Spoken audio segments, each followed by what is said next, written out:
The lights went out in the middle of the third song. Not a fade, not a planned transition, a full cut. The kind that happens when something fails at the source, when the power to the entire system drops, and the stage goes from bright to black in less time than it takes to register what has happened. The audience felt it before they saw it. A sudden silence where the amplification had been, and then the dark. And then the particular noise of several hundred people realizing simultaneously that something was wrong. Sam Cooke stood in the middle of the stage, and then he did something nobody had planned. To understand what happened next, you have to understand what a performer's relationship to technical failure looks like from the inside. There is a standard response, practiced, reasonable, born of experience, which is to wait. You step back from the microphone. You make yourself visible enough that the audience knows you are still there. You let the crew diagnose the problem and begin the repair. You fill the silence with something low stakes, a word or two to indicate that everything is fine and the show will resume shortly, and then you wait for the lights to come back. This is what most performers do. It is logical. It minimizes the disruption to the show and the damage to the audience's experience, and it gives the crew the time and silence they need to fix what has broken. Cooke knew this. He had been in enough shows and through enough technical failures to know exactly what the situation called for, professionally and practically. A venue had failed to maintain its electrical system properly, or a circuit had tripped, or a cable had shorted, one of any number of things that happen in live performance when the infrastructure that makes it possible is asked to do more than it is built to handle. The fix was somewhere in the walls, or the boards, or the main power supply. It would take time. The audience would wait if you managed the waiting properly. He knew all of this, standing in the dark on a stage that had gone from loud and lit to quiet and black in a fraction of a second, with an audience of several hundred people sitting in the silence that had replaced the show. He knew it, and he did something else anyway. He started to sing. Without the microphone, without the band, without any amplification at all, just his voice in a dark room, aimed at the seats, in the way that a voice aimed at seats sounds when there is nothing between the voice and the room except air. The lights came back eventually. Not dramatically, just the gradual return of the stage lighting system as power was restored, the warm amber of the stage lamps brightening from nothing to full over the course of several seconds. When it happened, there was a moment, a beat of perhaps 2 or 3 seconds, when the audience response to the returning light was subdued in a way that surprised everyone who was there to notice it. The show was coming back. The amplification would come back. The professional performance that the audience had paid for and that Cooke was there to deliver was resuming. And yet the room was quieter in the moment of resumption than it had been in the full professional show before the lights went out. Because what had happened in the dark had been something the professional show, by its nature, couldn't quite be. Not better, necessarily.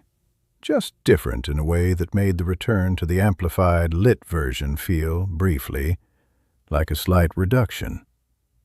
Like the process of redressing something that had, for a few minutes, been seen without any of its covering. Cooke finished the show in full production, with the band and the lights and the microphone doing what they were supposed to do. The audience responded the way audiences respond when everything is working correctly, warmly, fully, with the satisfaction of a room that has been given what it came for. The technical failure was resolved. The show continued and ended. The people went home. What they took home was not the full production. What they took home was the 10 minutes in the dark. the voice in the room without anything else. The unplanned performance that had happened in the space between one version of the show and the next, in the window opened by a power failure and closed by a repair. That was what they described when they told people about the night, not the songs from the set, which they might have heard on records. The ones he sang when the lights went out, which they heard nowhere else. The gospel tradition he had grown up inside was not built around amplification. It was built around the voice and the room and the relationship between them. Churches with good acoustics and congregations who knew how to listen had taught him, long before he ever stood on a professional stage, that the voice alone was enough, that presence did not require equipment, only honesty. What the power failure gave back to that audience, briefly and without warning, was exactly that: a voice, a room, and the honesty that the darkness made impossible to disguise. What the audience heard in those first moments was disorienting in the best possible way. They had come to the venue expecting Sam Cooke through speakers, the voice shaped and projected and delivered to every corner of the room at the same volume.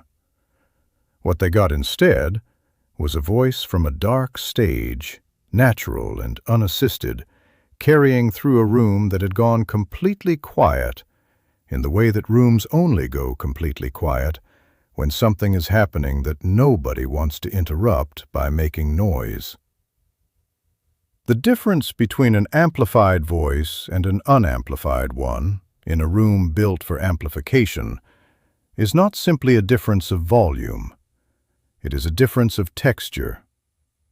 The speakers and the system and the microphone together create a particular version of a voice, present everywhere at once even, projected with a consistency that serves the large room by removing the natural variation in a sound source as the listener moves farther from it. What comes out of the speakers is the voice processed for the room's architecture.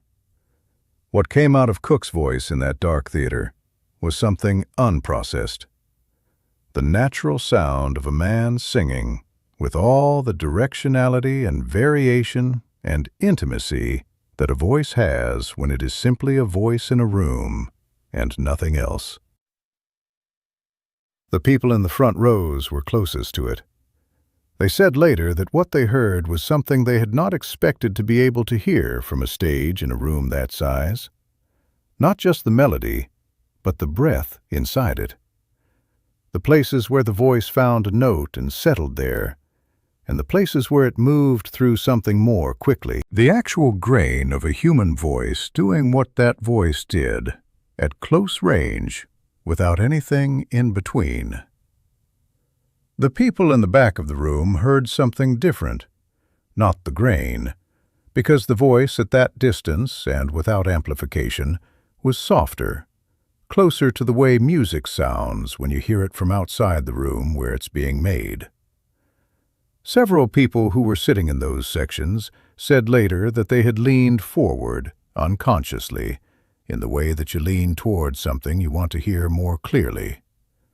The room was that quiet. The voice was that real. He sang for the length of whatever the repair required. Not one song, necessarily. Accounts of how long the lights were out range from a few minutes to something closer to 10, and the accounts of what he sang don't entirely agree. What they agree on is the quality of the singing, and on the quality of the room's response to it. There is a version of Sam Cooke that exists in his recordings, precise, polished, the voice shaped for the particular requirements of a microphone and a studio, and the kind of listener who will hear it on a record player in a living room. And there is a version that existed in his large venue shows, the voice projected through a system built for rooms of that size, the performance calibrated for the architecture of a theater and the emotional needs of an audience of hundreds. Both of these versions are documented. Both are part of what we know Sam Cooke to have been. What the power failure revealed, briefly and involuntarily, was a third version, The voice before processing, before projection, before any of the technical infrastructure that professional music requires. The voice simply as itself, in a room, doing what it did without any assistance. The people who heard it that night said it was something they had not expected from a performer at that level, and they struggled to explain what they meant by that. What they were describing was the shock of encountering a voice at close range that didn't need the system it had been built around. That was completely sufficient without any of it. This is not a quality that can be rehearsed for a power failure. You can't practice being adequate to a dark room. You either are or you aren't, and you don't know until the room goes dark. Cooke, it turned out, was adequate to it. More than adequate. The voice that had been shaped and polished and professionally produced for a decade was also, underneath all of that, just a voice. Strong enough to carry through a theater without a microphone. Real enough to hold a room that had just lost its lights. The people who had been in the front rows said they had heard things in those 10 minutes that they had never heard in a professional performance.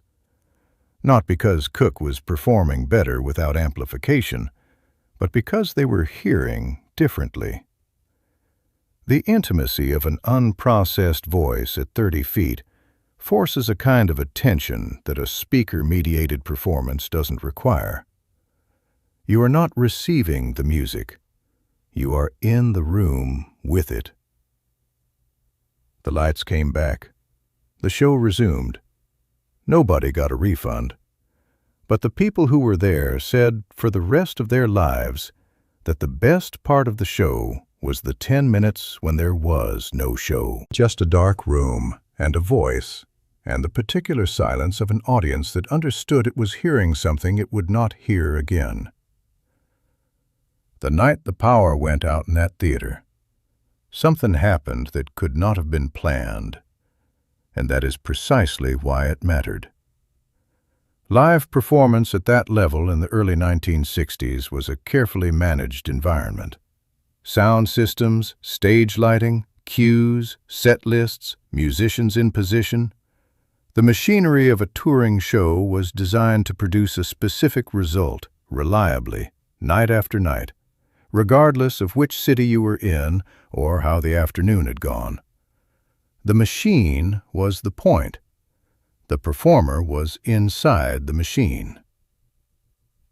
What happened when the power failed was that the machine stopped and the performer remained. And what Cooke did in that moment, walking forward into the dark rather than waiting for the problem to be fixed, was the same thing he had been doing his entire performing life from the first gospel church onward.